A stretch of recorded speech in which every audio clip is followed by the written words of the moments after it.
These three broad areas of consumer behavior can be studied in depth and collectively make up the scope of consumer behavior.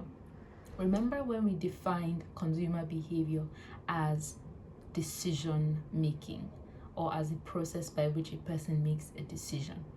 So you'll find that this decision making process is in fact one of these three broad areas, and it is affected by the next broad area, that is the individual determinants that we mentioned earlier. And these individual determinants are in turn affected by the external determinants. So this decision process, which we've mentioned, is made up of 4 stages, and it is simply the decision to buy or not to buy a product. As I mentioned when we first started this tutorial, to buy or not to buy. So this decision process is made up of 4 stages. First, the problem recognition stage, the information search and evaluation stage, the purchasing process, and post-purchase behavior. So the first stage is the problem recognition, and this is when the person who is carrying out the consumer behavior, or who is about to buy a product, perceives that there is a need or want to fulfill. Problem recognition is when a person perceives that there is a need or want to fulfill. And this need may be for convenience, speed, satisfaction, etc. So remember when we mentioned the initiator saying, "Mommy, I'm hungry." It is up to mommy, who is going to carry out the customer behavior or the decision process here. It is up to mommy to actually perceive that there is a need or a want to fulfill. So not only does the problem have to exist, it has to be recognized. And that's why a lot of ads and advertisements start off with trying to help you recognize a problem, or trying to bring to mind a problem that you might not really have. But because problem recognition is the very first stage in the decision process, it is key, and that is why it shows up in a lot of advertisements. So after the problem recognition stage, you have the information search and evaluation.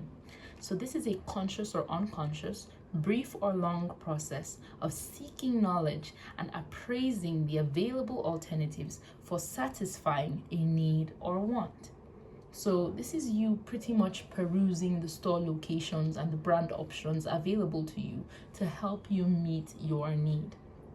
Remember in our previous example when we said the aunt telling the mom that, "Oh, there's this pizza shop right around the corner." That influence is part of the information search and evaluation process, because it is literally providing information to the mother who's about to make the decision about the available store options and brand options that she can choose from to help meet her need. So you'll find that this process, it gets a lot more efficient and even unconscious when it is, for the fulfillment of a need that has been fulfilled multiple times. So simply, we're just saying that from past experience, frequent purchases, having a brand that, you always go to when you have a certain need, that will make this information search and evaluation process so seamless, so quick, so unconscious, and so fast that you may not even notice that it actually happened. But trust me, it did. Every time that you decide that you're hungry and you just go downstairs and buy yamoria and pop back into your hostel before you even think about it, you have carried out problem recognition, recognizing that you're hungry, information search and evaluation, even though it was a nanosecond that it took for you to remember, "Oh, there's yamoria right here beside me." And then you carried out the purchasing process and exhibited some post-purchase behaviors.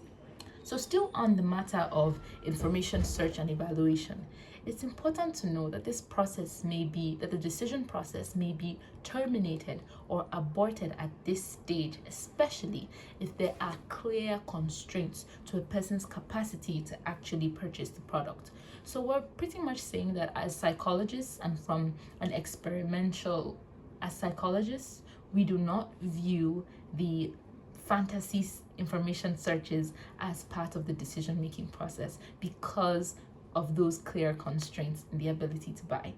For example, a person who cannot afford a car, recognizing that they need a car and going online to search all that they need to know about where to get the best car for them, we don't count it as part of the decision-making process simply because they don't have the funds for it. So that's what we just mean by the process may be terminated or aborted at this stage once you realize that there is a financial constraint. So after the problem recognition and information search and evaluation, you have the third stage of the decision process, which is the purchasing process. So this is just the actual physical act of buying. So this encompasses all the activities that are involved in acquiring the commodity. So it involves haggling, comparing, paying, executing delivery or pickup, and so on. So when you see your friend standing in front of the moi moi and bread seller and saying, "Shebi, you give me this moi moi and bread for 1.5 instead of for 1.6," that is purchasing process going on in action. Then you have the fourth stage, which is the post-purchase behavior.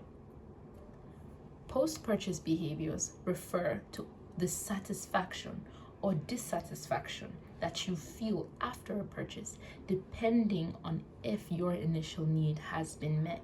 So it's pretty much you thinking, "I'm so glad I bought that," or "I shouldn't have bought that." That is what we talk about when we refer to post-purchase behaviors. So these 4 stages of the decision process may be very cyclical, especially if at the post-purchase stage there is dissatisfaction.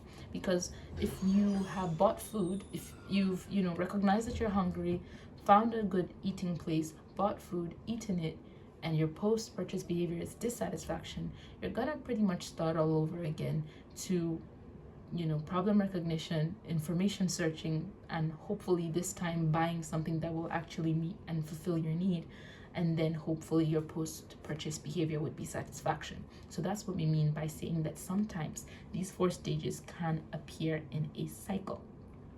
Next up, under the scope of consumer behavior, we'll talk about the individual determinants that affect this entire decision process. So it's important to keep all the stages of the decision process in your mind as you look through these individual determinants. It will help you to see easily how these individual determinants actually affect the decision-making process. So these are the factors that are within the individual that directly influence or impact all the 4 stages that we mentioned earlier.